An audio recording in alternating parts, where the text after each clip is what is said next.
if anybody can really say any more, and if they haven't really know the situation totally, or because I don't know. I don't know if I know on surface it looks bad, very bad, but I don't know. You know, obviously nobody does. You know, is it 100% factual? Is everything being said true?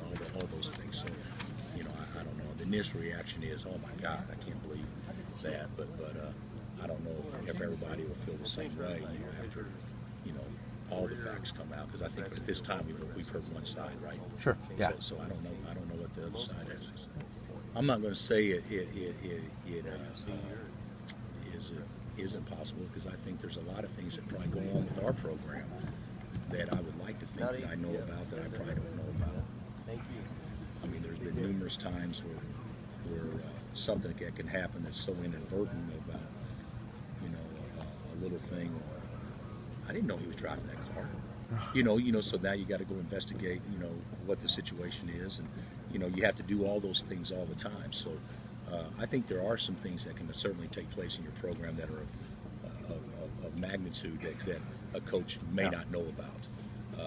But there's also, you know, this is one that if something goes on over time like this, you may think on at least on the surface that one should think. A lot of times, you know, when I went to Illinois, it was good. When I came to Kansas, it wasn't quite as good.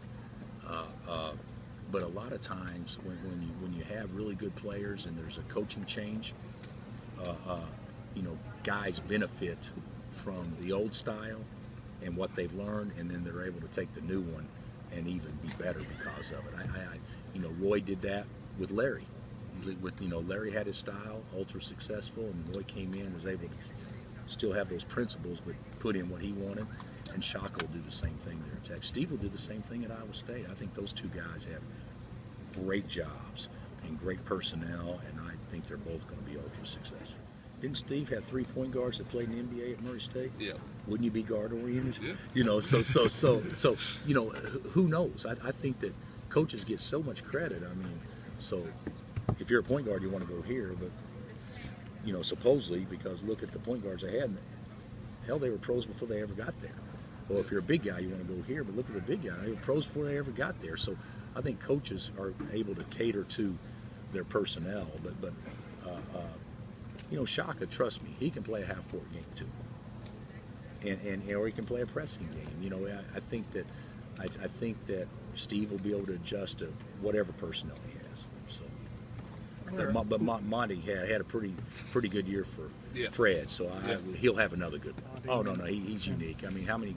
First of all, we don't have that many guys from that you know, you would say would be country. Yeah. I mean, you can recruit a ton of guys from rural communities, but you know, their passion is fishing, hunting, you know, country music, you know, whatever it would be. So. I'm sure Hunter's got a gun rack in his pickup truck, you know, which is fine and great, but I think that's what makes him unique, and the players love him. I think he's fallen in love with basketball. You guys should ask him that. I think when he got here, I don't know that he loved it. I think he hadn't had a great experience, and not that anybody did anything wrong. I think he was kind of worn out of it. In his first year here, maybe a little bit too, but I think at the end of last year and in Korea, I think he actually fell in love with ball again, and he's just so much more passionate about what he's doing. You know, Hunter addresses everybody as sir or yes ma'am. I mean, there's no in between.